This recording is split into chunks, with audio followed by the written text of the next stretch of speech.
What's going on, guys? Welcome to the show. Welcome back. We are in the studio today talking about one of the greatest R-rated comedies of all time. It's Pineapple Express. I've got a very special guest in studio. We'll see you guys to talk about it in just one quick second. Welcome to Popcorn Talk, featuring movie discussion, news, and interviews. Popcorn Talk. We talk movies. And now, here's Popcorn Talk's Action Movie Anatomy.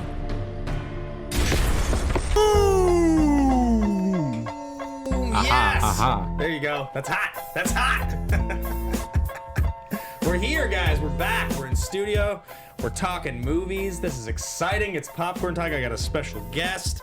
I wore my glasses today. Me too. Yeah, you did wear your glasses today. It's true. You decided to. You could tell I was gonna wear them. You decided to just go for this look for the first time ever. I mean, that and needing to see. But, yeah, right. Exactly, guys. And you're here to see something very special. You're here to see a review of Pineapple Express here on the Popcorn Talk Network, the online broadcast network dedicated to talking movies, all things movie related, and of course pop culture by the bucketful. This is Action Movie Anatomy.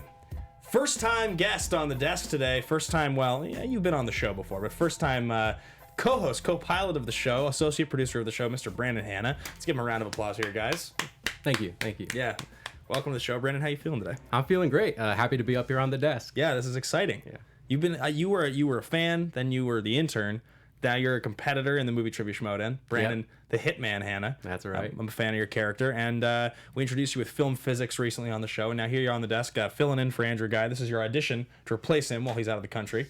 Andrew on an airplane, headed to China right now. It's exciting. Yeah, big stuff for Andrew. We're talking Pineapple Express today, guys. This is one of my favorite comedies ever. I think this was on our sheet, actually. This was requested, I feel like, by one of the generals at some point. And if I was better at my job, I'd know who it was. Me too. Yeah. But somebody wanted this one, so we decided to do it on the show. I really enjoyed this movie. I got a good laugh out of this movie. It's been a few years since I'd seen it. What was the last time you'd watched it? Before last night, it's been definitely a few years. Yeah. Yeah. It's like it's funny because like there was this moment in 2007, 2008 where like Seth Rogen just like hit at the right moment, and all of a sudden he was just in all these movies, right? Like I remember he's got the small part. He plays Cal in 40-Year-Old Virgin, and then there's Knocked Up, which like kind of makes him a star. There was this movie. There was Observe and Report. Yeah. And I think there was like one other around that same. Even Superbad. Yeah, Superbad. I believe they filmed it right around the same time as Pineapple Express. And so he's in all these movies, and I remember like there was a second there where the whole world was like, "Oh wow, Seth Rogen, like he's the guy." And it really feels like the second part of his career has actually been like the better part because he's a producer now, and he's like, not that the movies he's made necessarily are better, but I think he like really lasted. He became like a kind of a fixture of Hollywood in a really, really positive way. Really funny, really like smart, great producer, great writer. But there was this like really short moment where I was like, "Oh, is this guy gonna burn out? I wonder." I wonder if the world's gonna get sick of him. Yeah, well, he definitely was able to prove that he was versatile, even getting into some voice acting work as well as the producing. He's the voice of Pumbaa in the new Lion King, which I liked quite a bit actually.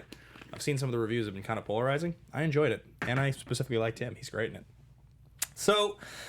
Brandon Hanna, this is your first time on the desk, as I mentioned. Brandon originally did a segment on the Batman Returns episode where we had Janine the Bean, Janine the Machine on the desk, and your segment was called Film Physics. We may be coming back to that segment a little later today, or at least in some small part, as there are some physics to smoking a cross joint. We'll talk about it. But guys, here on Action Movie Anatomy on the Popcorn Talk Network, we talk action movies, those movies that adhere to 4 basic rules. Rule number 1, the hero always plays by their own rules. It's one of those duo hero situations, right? I think so. Yeah, and they kind of play by their own rules, but I think they do more as the film progresses. They start to really just screw it and do what they got to do. Embody the action hero type of thing. Operate outside of the law. Yeah, exactly. Rule number 2: the hero and the villain are always the smartest people, beings, things, dinosaurs, what have you in the room. I mean, Ted seems to be, I think, kind of the smartest guy in the room. Like the Craig Robinson and that other whose name I can never remember. Nobody's really very smart in this movie. They're all kind of idiots, right? Yeah. It seems like it. Yeah, they think that they're working with the Asians the whole time when they're just 2 idiots who just stumbled into this mess. Ed Begley, he seems like maybe he's the smartest guy in the room. One of my favorite parts of the movie. Rule number 3: the movie is driven by police, military, political, or mercenary figure. Yeah, nope, none of those things. He's a servant. You're a servant. So yeah, that doesn't adhere. And then rule number 4, the movie contains a minimum of 1 explosion. There is at least 1 explosion in this film. Got a few people in chat here, people I recognize. Dennis Gretzky, the Shiznick, got Will McLean in here, Denuzio. Why has Ben wearing Hitman glasses, asks Paul. You know, they're not Hitman glasses. I wore these glasses when I destroyed Andrew Guy in Houston. You know, I just wear them sometimes, Paul. I decided I wouldn't shave. I'd wear glasses. I'd wear a t-shirt. I'd mix it up. See if I could freak out the Hitman. Not working. No. I better not be on your list. Nothing phases the Hitman. Nothing phases the Hitman, Nothing. Hannah. We'll be doing Schmoedown Corner a little later in the episode, guys. We'll be circling around talking about Brandon, his one played match, the possibility of his next match, some of the exciting stuff coming up here in San Diego, and of course, Action Live in New York, which I'm really excited to talk to you guys about. Some of you know, some of you don't, so stay tuned for more information on that. Coming up today on the show, we are going to be talking about Pineapple Express. We are going to be talking about the strangest casting choices in the history of comic book movies, and we're also going to be doing Schmoedown Corner. Quick shout out to some patrons in the Patreon, Mac Ryan and Aaron J. Lancaster, 2 new generals in the Army. I believe that's correct. AJ Lancaster is the general in the Army. I know Mac Ryan is. I should have the sheet in front of me. I don't. But either way, we salute you both. Thank you for all your support, your service. Great stream last night. You were in the stream last night, all right? I chimed in for a few minutes. I wasn't able to stay in the whole time, but I know Kevin had a blast. Yeah, Action Industries. It's our YouTube channel. Drew and I have where we post the full videos of the Action Guys. That's our other show we do for Collider. And we also do these live streams now 3 times a week. And we had our first ever guest on the live stream, and it was Kevin the Smasher Smets came on. He brought us some Macallan 12.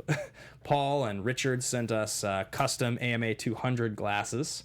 And so we drank the 12, as well as the bottle of Suntory that was given to us as a gift by Mr. Brandon the Hitman Hanna. We alternated between Scotch and Japanese whiskey. Nice. And it had a great time. And it was a terrific live stream. So if you guys want to go watch that, that's available on the Action Industries YouTube channel. I suggest we get into the first parts of the show today. What do you think, Brandon? Yeah, let's do it. Where can the folks find you, by the way, if they want to follow along in the conversation? You can find me Twitter, Instagram, at BrandonHanna07. Yeah. And, of course, in the movie trivia Schmoedown as the Hitman. Excellent. All right, guys, coming up as the first segment of the show, we're going to be talking about thesis statement. This is your biggest, boldest thought about the film. You know, you think something we almost want it to be like rooted in hyperbole. The greatest this, the best, the only, the first, the last. We don't really want it to be like, this is my favorite Seth Rogen movie, because, you know, that's just kind of a soft opinion. It should be something that's kind of a little stronger than that. So this is what you'd bring up if you wanted to talk about this movie at a bar. And I'm going to say Danny McBride is the greatest comedy gimmick of the 2000s. I realized that while I was watching this movie again, because he's never really anything other than exactly Danny McBride. He kind of always speaks in the same weird way. His comedy is like all about the delivery of his lines. You know, I'm going to die now, probably. Like, the way that he delivers his lines, it's always like that. He's always that character. And it's such a gimmick, but it works so well. It's such like a fresh, different gimmick. And it isn't like where like Steve Carell was kind of a gimmick in parts of his career, but then he became a really fantastic actor doing all kinds of crazy different roles. Or like, you know, Will Ferrell had like, he would headline movies, right? He would play legitimate characters. And though he was always Will Ferrell, like, he would really go for it. It's like Danny McBride's never really trying to do anything other than exactly that one delivery, that one character. And it's the same in every single movie. But as far as like 90s comedy gimmicks go, I just don't, or 2000s comedy gimmicks, I don't think there's a better one out there. It makes me laugh every single time. Yeah, I think I would be inclined to agree. I think I actually read somewhere last night that Danny McBride's character was originally supposed to die the first time he gets shot. Yeah. And then they realized how funny it would be if they just kept bringing him back. Yeah. And it totally works. And I really think that's the moment where I noticed I fell in love with his character, is because he's just like losing blood the whole rest of the movie from that point on. Right. And he plays it up so well. Yeah, he's, let's see here. That's a great thesis. Let's see. Pineapple Express is a modern-day Abbott and Costello movie, says Fishman Dildo. It's a good screen name. Ben looks like a character out of a Kingsman movie, says Will McLean. Thank you. But who's he talking about? Which Ben is he referring to? We look exactly the same. So yeah, that's going to be my thesis statement. What is your thesis statement, Mr. Brandon, the Hitman, Hanna? So my thesis statement is, I believe at its core, Pineapple Express is a film about building and maintaining friendships. So I think this is actually one of the greatest buddy comedy films of all time. It's a really, really great one. Yeah, I think just the way, you know, at the beginning of the film, Seth Rogen and James Franco. James Franco wants so hard to be his friend. Yeah. But it's just not happening. And then you see their friendship develop throughout the rest of the movie. Yeah. And then at the very end, they just all come together, and there's that great scene of the three of them at the diner. Yeah. And he's like missing his ear. Yeah. He's like, we're gonna get a heart-shaped locket, and then he's like, I want the middle-shaped locket. Is that way it has zigzags on both sides. It is one of the great buddy comedies ever. I agree with you. I think that's a terrific thesis, and it is a movie about maintaining friendship. It's really funny. This movie is kind of a parody of the genre. It's like you talk about the action comedy, and the action comedy tends to be that way because it's hard, right? Like if you make a really straight-laced action movie that wants to take itself super seriously, like let's just say like it's Taken, where it's like that's like a hardcore, just like legit action movie. It doesn't have a lot of sense of humor about itself. If you make an action comedy, it's very difficult for it to not be making fun of itself a little bit. You kind of the characters have to be a little bit ridiculous. It has to be a little bit over the top. And Pineapple Express does this weird thing where it's like, it almost takes itself too seriously in its like action and its violence at certain moments, where you're like, are they trying to still be serious here? Are they like? It doesn't feel like it's parodying the genre as much as others do. Like Hot Fuzz is clearly just a parody of the genre, right? The whole time throughout, like, and it makes great use of it. But I think this movie is so interesting in that sense, like. Well, I think a movie like Hot Fuzz is very self-referential to the genre and to what it is, where I think Pineapple Express really stands out on its own a lot more. Yeah, David Gordon Green's a really interesting director too, because like obviously he just did the recent Halloween film, and he's a guy who has made all kinds of different movies. He's not just like a straight comedy filmmaker. He's super interesting. Anyway, those are going to be our thesis statements. Share yours in the chat here. I'm going to look and see in the chat if anybody has a thesis that I want to share here. Reloading this so I can read it. Let's see here. Well, Garth McMurray thinks that it's a talented Mr. Ripley situation where I will kill you and take your place. That's what he thinks, Garth, huh? Interesting, Garth. Interesting. I mean, he is a hitman after all. I'm excited to get to that segment. I want to hear all about your story as you got into the Schmoedown and what's next for you, the factions that you've got your eyes on, so to speak. We're going into the next part of the show, though, guys, and this is Fist Bump Moment. This is that moment something happens in the movie. You come look around, are you seeing this right now? This is so cool! I'm so excited to get to watch the rest of this movie right now. It could be anything. It could be a line delivery, a touching look between father and son, the credits, your favorite music, anything. So this is the moment I would encourage you guys in the chat to share yours as well, so we can share them here on the show. I'll jump in first with mine, and I noticed it. It's when Seth Rogen first goes to the high school, and he sees Amber Heard, and they're talking, and he's like, I can't go, and she turns around, she's like, why the fuck not, Dale? And like the delivery is so over the top, but it's such like an over the top high school girl delivery, which is what I like so much about it. It's so funny that you're like she's this extremely dramatic, demanding, like adolescent girl and he's like 25, and it's just like not a situation that should work. But the way that she plays that line just made me laugh so much. At like, she has to have thought about it, like delivering it exactly that way beforehand. Just like angry, angsty. I thought it was great. I think it's like a nuance to that. Mm-hmm. It's a nuance to this movie that I think is really, really hilarious. There's a lot of nuance to this movie. yeah, for sure. So my fist pump moment it's in the scene where Red, Saul, and Dale are all fighting in Red's home. Yeah. And he locks himself in the bathroom. The exact moment where they knock down the door and Red hits his head against the sink and knocks it off the wall. That was it. That was like, for me, the movie is a little slow build up until that point. Yeah, right. And I feel like the moment he hits that head against the sink, the movie just takes off. And I was just laughing from beginning to end after that. Yeah, that fight's really sweet. He breaks the bong over his that's because that's one of my other favorites. He's like, I've got to go make a phone call. Yeah. He's like, no. He's like, you ruined my portable phone. Yeah, you ruined my portable phone. You're going to knock down that door? You're going to pay for it? Yeah, Danny McBride, all his lines are great. But I first saw Danny McBride in Hot Rod. So he's originally in this movie called The Foot Fist Way, which is like produced. I can't remember if it's produced by Will Ferrell or if Will Ferrell just found it and thought he was hilarious. But because Will Ferrell produced Hot Rod. And if any of you guys have ever seen Hot Rod or heard us talk about it before, it's like, the Sandberg movie where he's like a stuntman. It's got like Bill Hader and Danny McBride, Yomer Tacone. It's got what's his name? Chris Parnell's in it, Sissy Spacek, Ian McShane, like a really good cast. It's super, super funny. And Danny McBride is his like crazy. He's like his crazy buddy who like builds him all the ramps and like build and shit like that. I think. And it's same thing. Just all his deliveries are incredible. Everything he does. If you guys have never seen it and you're fans of Danny McBride, he's my favorite. All right, let's see. Anybody else in here who's got a fist pump moment they want to share? Let's see. I see right here. Dennis Gretzky, his fist pump is when Franco's leg gets stuck in the car window. Fist pump. Craig Robinson's basis 1996. Fist pump, yeah, when Franco's leg gets stuck. Paul Denuzio, fist pump. When Seth Rogen is crying about loving Amber and wanting her back for the rest of her lives, that she wants to marry him and he stops on a dime. I've made a mistake. That's such a good moment, Paul. 100%. I was realizing as I thought about it this morning that the scenes of the two of them are like, I think, a lot of my favorite scenes of the movie.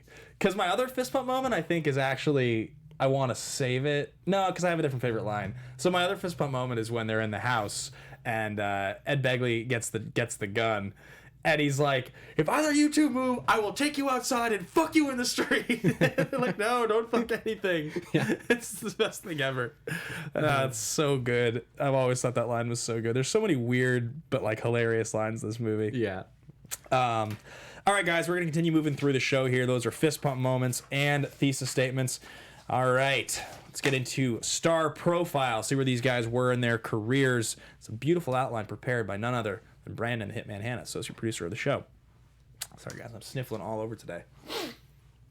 You're all right. So happy that I'm here. Yeah, I'm getting really emotional. Yeah. I also have allergies, so yeah, it's a lot less heartfelt. Seth Rogen, his 3 most recent films prior to this, and this is still pretty early in Rogen's career. Now, correct me if I'm wrong. Rogen's in Freaks and Geeks, right? Yeah, I believe so. Right, him and Franco and Jason Segel. Yeah, all 3 of them. So he was and Sam Levine. Freaks and Geeks. Yeah, of course, Freaks and Geeks. I was mixing it up with the Kids in the Hall for a second. So Rogen in the few years prior to this, in Step Brothers, he plays the sporting goods manager. Yep. When Dale lets out the really long fart. Yeah. He's like, I can taste it. He's like, I like you guys, like your style. You come in here wearing tuxedos. That's hilarious. Yeah, it's funny. I just want a couple guys that I can hang out with. Yeah. So Rogen's in that. Kung Fu Panda, he's the voice of Mantis. Is that really true? Yeah. Seth Rogen's the voice of Mantis? God, I would have guessed Mantis was like Angelina Jolie or something. No. Lucy Liu, maybe.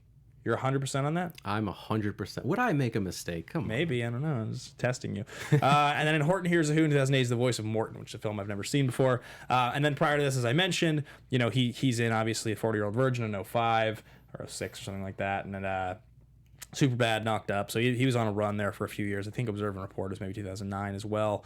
On the other side of things, you have James Franco, Camille, 2008, In the Valley of Allah, 2007, Good Time Max, 2018. What's that? I'm not too sure. I've never seen it, but I know it's a movie that he was in. Gotcha. I got the year wrong, though. I think it was also 2007. 2007, okay. Yeah. Solid. No mistakes over here. That was my first mistake. Maybe you crossed that off the list there? I crossed it right off. Wrote 2007. Yeah, there you go. Crossing things off lists. Franco was a guy who, at this point in his career, I want to say Spider-Man 3 was 2007. Yeah, it was. Yeah, so it's right before this. It was right before, yeah. Yeah, and he plays Harry Osborn, right? Yep. Is the Hobgoblin or is it the Green Goblin? He's the Hobgoblin, yeah. Did they ever call him the Hobgoblin? Or does he call the Green Goblin? I think, no, there was that one line where Toby says, "Look, a little Goblin Jr. You gonna cry?" Right. These glasses are hurting my head, so they're going to come off right now. Oh, yeah, look at that. I've emerged.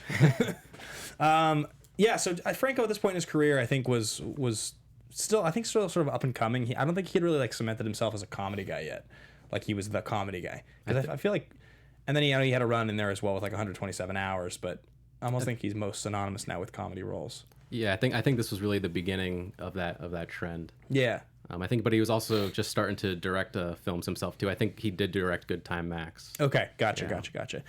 So so that's these two guys' careers. So now right after this, after Rogen has success with Pineapple Express, he goes on to star in a film that I'm sure you've seen before, which is The Green Hornet. It's an inner geekdom movie, right? Yes, you've seen it. Of course, you've studied it. I've seen bits and pieces of it. You've never actually watched it? No.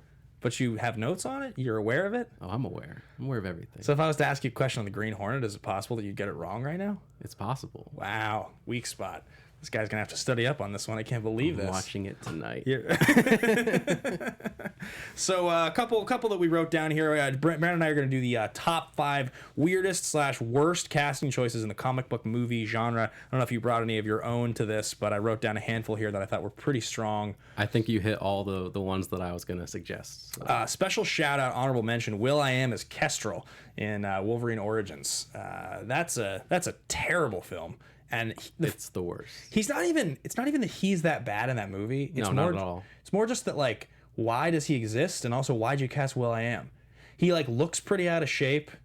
He doesn't really look like a superhero or like a super anything. He just, like, it's one of those things where it's like, hey, Will.i.am want to, like, stand around and, like, scowl, wear a cowboy hat and say things a couple times. He's like, sure, I'm famous. Why not? You know, he's not even an actor, really. Yeah, Will.i.am. All right, now so some of our other top 5 here. I think a good one to start with, Nick Cage's Ghost Rider. 2 appearances. Never seen either of those films. Have you? I've seen them, but it's been a while. Okay, sure. Isn't the bad guy Wes Bentley in the first one? Yes. What's the character's Black something? Black face. I don't know. Maybe someone in the chat will. Wow, so if you got asked who the villain was in Ghost Rider, you wouldn't get it. I'm exposing the hitman on air. Little does he know this is all a game. I was just gonna tease him on air, and I was gonna stump him. You're never coming to the Horsemen. Or maybe I'm purposely getting these questions wrong so that people underestimate me. So they think that you're not very good. Okay, exactly. That's fair. All right, so I'll say Nick Cage as Ghost Rider. I wish I had seen the film so I could do a Nick Cage as Ghost Rider line. I'm Ghost Rider. Yeah, I'm Ghost Rider. I feel like we don't need to rag on January Jones as Emma Frost any more than we already have, because we just did that. Yeah. On that episode a couple weeks ago, but she is downright terrible in that movie. It's not the worst in my opinion, but you think there's worse? I find her to be almost unwatchable in that movie. Really? Yeah, but I guess like there is some level of Blackheart is what everybody says here. That's it. Yeah. Yeah. I guess there is some level of like you're supposed to be that character. She's supposed to like just say very little and right. But she has a couple scenes and it's pretty cringy. Topher Grace's Venom. Yes. It's one of the worst ever, right? It's pretty bad. I mean, I think he's a fine Eddie Brock. Yeah. But yeah, they just dropped the ball with him actually as Venom. Yeah. Where he just like it's just like his like the symbiote kind of just reveals his face. And Right. He's not intimidating Not at all. He's got like the frosted tips, right? Doesn't he? I don't think so. Yeah, he does. Yeah, I was thinking as Venom, but no, as Eddie Brock. It's not very intimidating at all. Next up, you've got Seth Rogen, obviously, as we mentioned, as the Green Hornet, which I've never seen the Green Hornet, but I do remember it was a strange casting choice. It's one of those things where that's kind of what I was talking about. I think Hollywood had this idea for a second there that Seth Rogen was going to be like a leading man. Yeah. And like they were like, let's make a quirky superhero movie, like a quirky crime fighting movie with him as the lead. And I think it's something they've tried a few times with taking a classic television series and trying to make like almost like a spoof comedy on it, like Starsky and Hutch. Yeah, right. You know, is that movie a full comedy? I wouldn't say it's a full comedy, but I mean it's definitely goofy. Isn't his is John Cho Kato? Is that right? I thought it was Jet Li. Oh, maybe it is Jet Li. Yeah. I thought it was John Cho. And then last but not least, I think this is probably agreed upon by most as the worst ever, Halle Berry as Catwoman. Another movie I've never seen. A lot of these bad ones. So you guys in the Inner Geekdom division have to go and watch these terrible superhero films. Like all you guys, Smets, like I've heard you guys talk about, like he's watched Green Lantern like 5 times, he's told me before. Like that's insane. It seems like such a waste of life to do that. I have differences of opinion on it. I don't want to give away the secret study recipe of the Hitman, but let's just say there are certain films that you don't have to watch as many times as others, especially if they're really bad and you don't want to. Right. Well, that's what I've sort of started to realize. There was a brief minute there where I thought I was going to secretly study for Inner Geekdom, like a year and change ago, I think. In my mind, I was like, yeah, I'm going to just do this under the radar. I was like, I'll get up at 5 a.m. every day. I'll knock out one movie every morning. I'll do it for like 4 months. I'll take notes on all of them, and I won't tell anyone I'm doing it. And that lasts for 3 days. After I was just like, I think there was like a bad movie that I had to watch. It was like the second or third one. And I was like, this is miserable. I do not want to. I think it was X-Men Apocalypse. I got halfway through it and I was like, I don't want to do this. This is awful. See, I actually kind of like X-Men Apocalypse. You do? I'm like one of the 2 people. What's good about X-Men Apocalypse? I love the stuff with Magneto, and again, there's elements of family in that film with Quicksilver being his son, right? And the X-Men being Magneto's true family, and them coming together at the end. Well, that stuff with him in like the steel mill or whatever he's working, and then he Yeah. gets attacked in the woods, and they kill his wife, and he kills everyone. Yeah, I think that's all great. Because Fassbender's the best part of the other than Jackman, he's like the good part of the entire franchise. Yeah, he makes them all watchable for the most part, and even the elements with Mystique, I love how all the other mutants look up to her as this great hero after Days of Future Past, and she doesn't want that role. She just wants to be Mystique. So you would say that on the whole, you're a pretty big fan of the Fox X-Men movies? I'm a pretty big fan. The only one I can't stand is X-Men Origins. I think it's a heaping pile of trash. Yeah, it's really bad. Yeah. Did you see Dark Phoenix? Yes. Did you like it? I thought it was okay. I liked it well enough. Not as bad as a lot of people said. Yeah, I don't think it's as bad as a lot of people say. It's like right on the fritz for me if I want to give it a fresh rating or not. I don't know. It's either a 5 or a 6. What about Last Stand? Last Stand, I think like Apocalypse, there's redeeming elements about it. Huh. And how about the Wolverine? The Wolverine I like. I've never seen that one. I think that's the only one I've never seen. A lot of people think it falls apart at the end. I think it's okay. Yeah.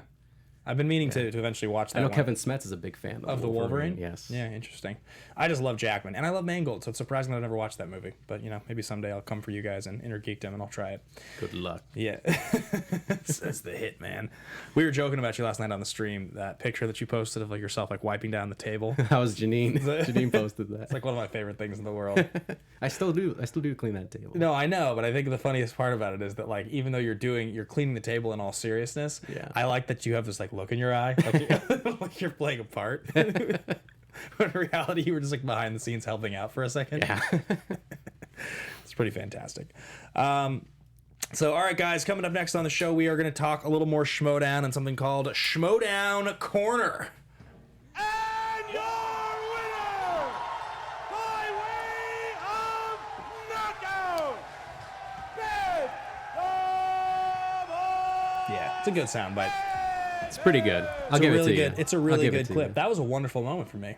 But we're not here to talk about me necessarily, Brandon. We're here to talk about you. For those of you who are listening and watching, we are going to be talking about the movie Trivia Schmoedown briefly. It's a show.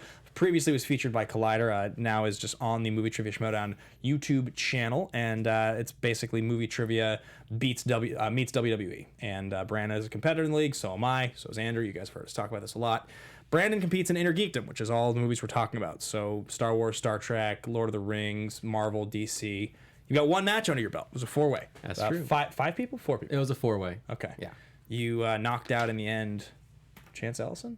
So the only person I knocked out was Keaton Markey, but I beat Keaton Markey, Chance Ellison, who we all know, and Chandru Dantapani. He's a fellow rookie. And adorable. He's all right.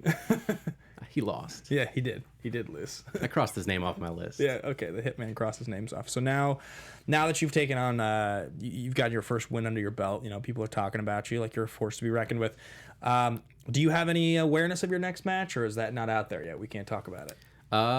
There will be another match, but I don't know if we could talk about specifics of it, but you will see the Hitman again. Okay, so and then you're in the league. You've got to have your eyes on factions. They have factions in the Schmoedown, guys. So I'm in one called the Five Horsemen. It's the greatest faction of all time, and we don't have a proper Inner Geekdom competitor right now in the league because Jason Inman used to be in the league, but he turned and ran, and so now we have a spot in the Five Horsemen, and you'll never get it, Brandon. So take your eyes off me right now. Listen, I don't really play favorites. Whoever is the highest bidder, that's who I'll answer to. Okay, you're staying in character. The Hitman. Ooh. Everyone's got a price. I like coming up with lines. I like coming up with lines for characters. I've been trying to get Drew for a while to say in the family. I want him to end interviews with because family is all that we have.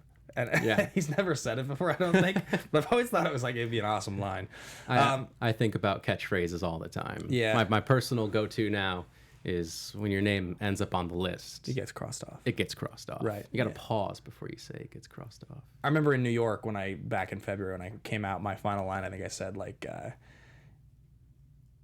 did I say? You've been dismissed, or this is meeting adjourned, I think is what I tried to end it with. Didn't catch on. Nobody really. I would have liked it. Yeah, I thought it was cool. But anyway, so coming up this weekend, there's a couple big matches going on in San Diego. San Diego Comic-Con is going to feature a headliner of Mike the Killer, Mike KO. He used to be Killer. Mike KO Kalinowski, or is he Killer? I think he's still the Killer, but people call him KO. Yeah, Mike the Killer Kalinowski, currently challenging the right now champion Rachel the Crusher Cushing for the Inner Geekdom belt. That's going to be at the Joan B. Kroc Theater this Saturday night in San Diego with the undercard of our boy Kevin the Smasher Smets. He's part of the Dungeon, playing against Adam Lavick, who I don't think has a faction, as far as I can tell. Lavick, very, very talented. Who you got? Who are your picks for this weekend? I think I've got to go with Kevin Smets for the undercard. I know Adam is a very talented competitor, but I know the work that Kevin puts in, and I know just how talented he is. Yeah. And I know he's really hungry for it, especially after that loss to Mike at Collision. So I'm gonna have to go with Smets. Talking through with him last night about that loss and that moment when he said the wrong line. It's tough. It was tough listening to him recount it. And like all of us who take losses, he held on to it so hard. It's hard not to. I've done that. I mean, I don't know what that's like yet. Yeah. Maybe someday. And then as far as the main event, what do you got? I think I'm going to have to give the slight edge to Mike. Yeah. You think he's hungrier? I think he's hungrier. Last time they played for the belt and Rachel took it from him, Mike took advantage of the extra rounds in the championship match and was able to overcome an 8-point deficit to go to sudden death. And I think he's not going to let himself fall into another 8-point deficit, which I think is what's going to put him over the edge. Interesting. Yeah, it does seem like Mike is pretty focused. Rachel's obviously been at it for a while. She's been playing in multiple leagues, but she's beaten him multiple times. Yeah, this is their 4th match. Is that what the promo says? 3rd or 4th, I honestly can't remember. Yeah, it's I think from the perspective of who wants it more, I feel like I'd give it to Mike, but he's going to lose because Rachel's better, so that's that's what I feel. But it'll be streaming live, the Schmoedownlive.com, if you guys want to buy a streaming ticket or get tickets to the actual show. I'll be there. Are you going to be there? I will be there. You'll be there, yeah. We'll all be in San Diego hanging out. It's going to be a great time. And last but not least, the road to New York, guys, the last bit of Schmoedown Corner here. August 31st, Schmoedown goes back to Manhattan for a title match. The winner of the upcoming title match of Dan Murrell versus Paul Oyama. The winner of that match is going to be playing the winner of a little mini tournament that I'm part of right now, where I will be playing Mike Kalinowski as well in the singles division. The winner of that match will play Jeff Snyder, and the winner of that match will play the winner of Dan versus Paul. Paul's on a warpath right now. It's pretty wild to watch. He's 3-0, or is he 4-0? He's 4-0 now. Yeah. Yeah. So going in, is he 3-0? I can't remember how many matches he's had to win to get this match against Dan. He's 4-0. He won his first match against Brendan Meyer. Right. And then he beat Josh McCouga. And then he beat Chance Ellison and then Liz Shannon. That's right. So he's 4-0. Yeah. So I mean, that's a real challenge. Yeah. To win four matches in this league in a row is really hard to do. I think I've done it twice. I want to say in teams. I've never done it in singles. And it's because of the way that matches can turn on a dime. It's so easy to lose. Yeah. It's just like it can just not go your way one day. One question can make the difference. You get a bad set of questions, you get tilted, your opponent gets hot, sinners opponents. Like for the things to break in your favor that many times is very hard. So, congratulations to Paul. He's old school Action Army. Now he's obviously part of the Dungeon. But for getting this title shot, it's going to be definitely a lot of fun to watch. And my boy Dan Murrell is going to take care of business because he's the greatest of all time. But that should be a pretty exciting one to watch. I think that airs this week, maybe. Yeah, I believe it's on Friday. Yeah, as we get ready for San Diego. So now the winner of that is going to be in New York. But the last part of this, and this is kind of a continuation of Schmoedown Corner, is that Andrew Guy, my co-host on the show, co-creator of the Action brand, and we are playing at New York Comedy Club on that Thursday. So Schmoedown is on the Saturday. If you guys are going to see the show, you can see Andrew and I performing at 10:15 p.m. At New York Comedy Club on that Thursday night. We're coming in 2 days early. Whether or not I'm going to be there for an actual match to play in, the major tournament to play the winner of this title, I will be there performing at the New York Comedy Club. So tickets are on sale now. If you're a patron at patreon.com/teamaction, you get a discount code. You can go. We'll send you that message there if you're a patron, so ask for it. But go check it out, New York Comedy Club. We're on the schedule. There's a super sweet thumbnail that was created. I probably should put the link to that in the description of this video. Would be a smart thing to do. But go check it out. It's going to be super exciting. So we're going to get back to talking about this film. Off come my sunglasses. See, I would have put sunglasses on, but the hitman likes to look people in the eyes when he He likes beats to look them. people in the eyes. You're not trying to beat me here. You're just guest on the show. We're out of Schmoedown Corner, Brandon. I'm always in Schmoedown Corner. I live in Schmoedown Corner. Do you love it as much as I do, Schmoedown? I am absolutely obsessed with it. Yeah, me too. Me too. It's unhealthy, really. I think for a lot of us, that's how it gets for all of us. You know, it's like it's difficult to not get like just super hyped on it all the time. Yeah. Especially when like promos start airing, your friends are playing in matches, but it also just destroys you and burns you out. And 100%. I've been at it for 2 years, man, longer now, and I still don't have a title, so You'll get there. I hope so. So, all right, guys, we are going to talk a little bit about production development on this film. The inspiration for making this movie is actually the character of Floyd, played by Brad Pitt in True Romance. He's on the couch. He's the stoner. The idea was that they thought it would be funny to make a movie where Floyd got up and left his apartment and was chased by bad guys. So that's where this movie came from. According to Rogen, the ideal production budget was $40 million, but because it was a movie about weed, the studio only was willing to give them 25, so they had to make it for significantly less money than they would have otherwise. I actually talked to David Gordon. I've actually interviewed a bunch of the people in this movie. Oh, really? So I've interviewed Seth Rogen twice. He's pretty awesome. One of them I got to talk to him for 15 minutes, like a full-on conversation. That was for Red Carpet Report, and the other one was for Popcorn Talk at the Preacher premiere a couple years ago. David Gordon Green, the director, I interviewed last summer about Halloween, and I actually asked him about a sequel to this film because I love this movie. And I told him that he's worked with Nicolas Cage, he's directed Cage, he's directed this film. What does he think about putting Cage in the sequel to Pineapple Express? And he went a step further, and he was like, I think it's a great idea. I think we should take his character in the movie that he made called Joe and put that character in Pineapple Express too. So Gordon Green's all about it. Well, do you think they would follow the outline from This Is the End, where they make that fake Pineapple Express too? And Jonah Hill's like, he's like, he's playing Woody Harrelson, right? He's like, I was the one who gave Steve Jobs the idea for the iPad.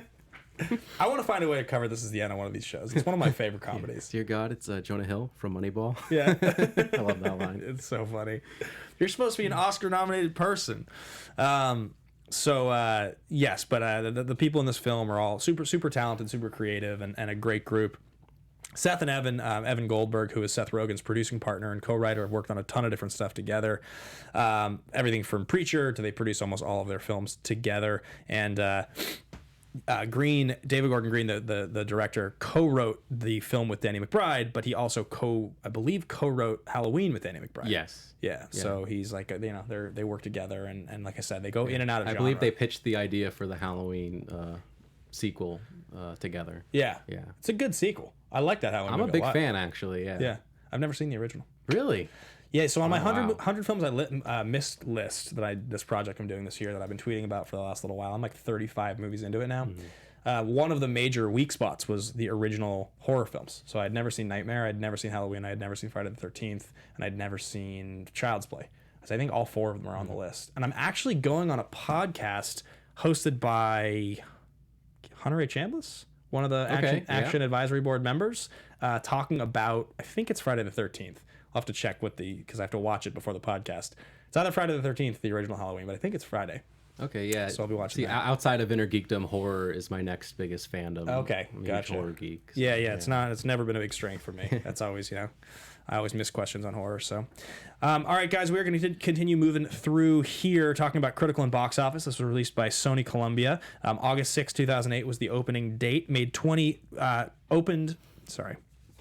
It's on the next page here. Opening weekend, it opened at number 2 with $23.2 million behind The Dark Knight, which made 26 in its fourth week in 2008. That was The Dark Knight Iron Man summer. All the money eaten up by Tony Stark and Bruce Wayne.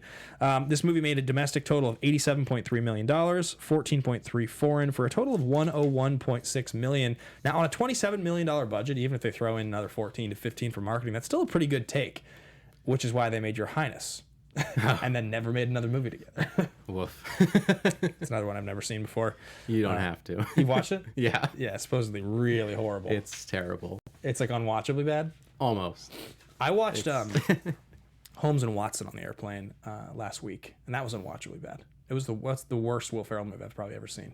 That's what I keep hearing. I stayed away. It was like appalling how bad that movie was. Like I couldn't even believe, and when I saw the trailer, I could tell because like nothing in the trailer was funny, and like you know in those comedy situations when they're trying to really make you want to go see it, like they have to throw in the best jokes if it's a bad movie, even if there's only 3 funny jokes, and they were all terrible. So real shame considering how funny Step Brothers and some of the other fantastic ones are. Speaking of movies in this genre, there's actually been an episode top 5 R-rated comedies that I'm doing this week on the Action Guys. Special guest Mark Riley, my teammate on Who's the Boss, one of the 5 horsemen. The 5 Horsemen, greatest faction of all time. He and I are going to be talking about the top 5 R-rated comedies, each of us having our own list here. So excited about that. This film has a 68% by all critics on Rotten Tomatoes and a 73% by top critics, or I think it's the other way around actually. But 7.0 on IMDb. Those seem like kind of low scores for this movie, to be honest. I feel like this movie's pretty well loved. Yeah, I mean it's a little low, still fresh. I think it's one of those movies where the good reviews are great reviews, but percentage-wise, it doesn't quite pan out looking that way. Yeah. On Rotten Tomatoes, you know what I mean? Right. Thank you, Billy, for letting me know that I'm way behind at only 35. We're already in July. Yes, I'm aware. I'm well aware, buddy. Appreciate you keeping track there for me. Bedford, you son of a bitch. He's not. He's a great guy. He's a general in the He's the Army. worst. All right, guys, we're going to get into favorite line. Your favorite line in the film. What you got, Brandon? So my favorite line is actually when they sit down to talk about the cross joint. Yeah. And Saul says, "This is like the apex of the vortex of joint engineering. It's rumored that M.M. O'Shaughnessy designed the first one. The guy who designed the Golden Gate Bridge, my second favorite civil engineer, behind Hans Carl Bandel, Madison Square Garden." Which is like such a bizarre line. I love the fact, and they play it throughout the rest of the movie, that he loves civil engineering, Yeah. and he wants to be a civil engineer after he's done selling drugs. And he's like, "What's your future, man?" He's like, "I'm gonna be building septic tanks in parks." The kids can take a shit. Yeah. I love it. So talk to me before we get to my favorite line here. How does this cross joint work? Do you think it's physically possible? I've heard that actually Seth Rogen apparently in some video explains it. Really? I've heard that he actually walks you through it. But Well, in your I would love to hear if you have a hypothesis as to if you think it does make you higher, 10 times higher, whatever they say in the film. it seems absurd. It seems Yeah. preposterous to me. I can't imagine it would work. Like seems like the smoke trying to travel through such a small area, there would be too much smoke. It would like combust or burn in a different way or clog or something. But Or like suffocate itself. yeah, I'm not an expert on the topic. Well, I know in the movie they say when you light all 3 ends at the same time, the smoke converges, creating a trifecta of joint smoking power. Yeah. I don't think I think smoke is smoke at the end of the day. I don't think you can make it any more concentrated by creating a cross joint. However, there is something scientific about this film.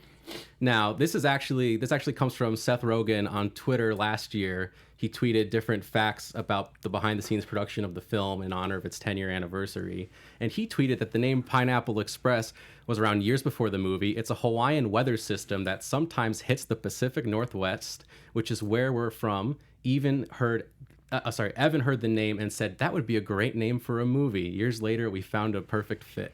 Ah, interesting, because it's a real strain of weed, right? That's the. I think it's a real strain, is what I've heard. I think the strain of weed is named after the film. Oh, and interesting. the film is named after this weather system? This weather system. It's called the Atmospheric River. Interesting. It's what drops all the water from the Pacific onto the West Coast. My favorite line is in high school. It's the high school scene again. After that guy, like Trevor or whatever, he comes up and he's like, "You left your shorts in my car," and he's like, "Don't worry, man. Next year I'll be watching her ass for you." Wait, no, all that whole thing, and then at the end of it, he's like, "All right, Trevor, well, nice to meet you." He's like, "All right, let's go suck today's dick." Yeah, that's a great one. It's like that's the stuff in this movie that is just so funny to me. Is like, how do you come up with that? Why do you why does that kid say that? Is that improv? Is it written? Do you decide you cast the kid and then you have him say it because it's funnier? I don't even know what it was, but when that line happened, I lost it. There's also some funny lines in the opening scene with Bill Hader. He's pretty terrific. Yeah. Also. And I like everything Gary Cole does. Another guy I've interviewed, actually, Gary Cole at the SAG Awards a few years ago, told me he has the best hair in the business. He's got good hair. Oh, nice. The swoop. I love him in Talladega Nights. Yeah, he's great. Yeah. He's great. Office Space. Fantastic. Lumberg. All right, guys, we are going to move on to the last couple parts of the show here. AMA question for the week. This was asked by Josh Ryan, alumni, legend of the AMA question. Is this the best use of Danny McBride in his career? It's funny, Josh, that it pertains to my thesis, which is that he's the best gimmick. I sort of think that he's of equal use in most of his roles. I really, really, really like him in Eastbound and Down. I think he's like pretty fantastic in that. And I think Hot Rod is my other favorite. I would say actually Hot Rod is my favorite. I think it's the funniest. But he's pretty terrific in this movie. Everybody always remembers Thug Life. Yeah. I remember we used to quote that a lot. I love that scene where they're getting the guns out. Yeah. Yeah, I mean, I would think I would be inclined to agree with Josh, I believe. As we were talking about before, I think this particular performance really is a standout among his career, where he's often very funny, but seems to be playing a similar role. Right. Where I think because of how he's playing up his character, if he's always injured and constantly losing blood and in need of medical attention, right, he plays his like extra loopy, loving version of himself, which I think just really, really plays well and is hilarious. You ruined my portable phone. So good. All right, guys, there's only the last couple things left to do on the show here. There are 3 action movie categories: totally ridiculous, totally legitimate, and ridiculously legitimate. I think this is a really interesting movie for this conversation because of the nature of how seriously it takes itself in certain moments and others how absurd it is. I have to say this movie's totally ridiculous. I think it's, as much as it tries to take itself seriously, I still think just it is, the concept of it is totally ridiculous. That's my vote. I think I would be inclined to agree. I almost want to say ridiculously legitimate. Right. Because it's just, like I said, with my thesis, the elements of friendship, and just it's just has good themes, and the characters are kind of relatable, and right. But at the end of the day, it's totally absurd. Yeah, it's completely absurd. But I did see here that Garth McMurray said the strain did come before the movie. G13 Labs claims it originated the strain in the mid-2000s, selecting Trainwreck and Hawaiian as parent genetics. Interesting. So I don't know anything about weed science, but that sounds legit to me. Garth, thank you. That sounds super legit. I wish Drew was here, the pothead of the group. He would know way more about this than we would. Or he would just claim to make us look stupid. So, only one last thing left to do here, guys, on the show, and that is called The Pitch. Nice. You're waiting all day for that one. Waiting my whole life for that one. Good job, Hitman. Way to go. Next week on the show, we are going to be covering Inglourious Bastards, a film that features former Schmoedown champion Sam Levine. So we're really excited to talk about that. Once Upon a Time in Hollywood is coming out. We have an episode of The Action Guys that sort of pertains to some Tarantino stuff. Stay tuned for all that, guys. It should be really exciting. Brandon, if the folks want to follow along with you, where can they find you one more time? You can follow me at BrandonHanna07 on Twitter and Instagram, and as the Hitman in the movie trivia Schmoedown. You guys can find me at Ben Bateman Media, Twitter and Instagram. Go check out Action Industries across all social platforms, Twitter, Instagram, at Team Action Show on Twitter. We have a YouTube, Action Industries, just / Action Industries. Live streams there going up all the time, and we have this other show, the Top 5 R-rated comedies, going up later this week on the Action Industries YouTube as well as Collider's podcast network. So thank you guys all so much for supporting. Thanks for following. Get your tickets. Action Live in New York. And a big shout out to the Generals Andrew Hayes, Paul Denuzio, Bill Belford, John Getz, John Patterson, Jake Iacovetta, Kyle Grandinetti, Jonathan Peck, Kelsey Kirkland, and Mac Ryan. We salute you. From producers Maria Menounos, Kevin Undergaro, and the entire Popcorn Talk Network, we would like to thank you for tuning in. For questions or comments, be sure to visit popcorntalk.com. I'm Sir Richard Wentworth, and this has been a presentation of the Popcorn Talk Network.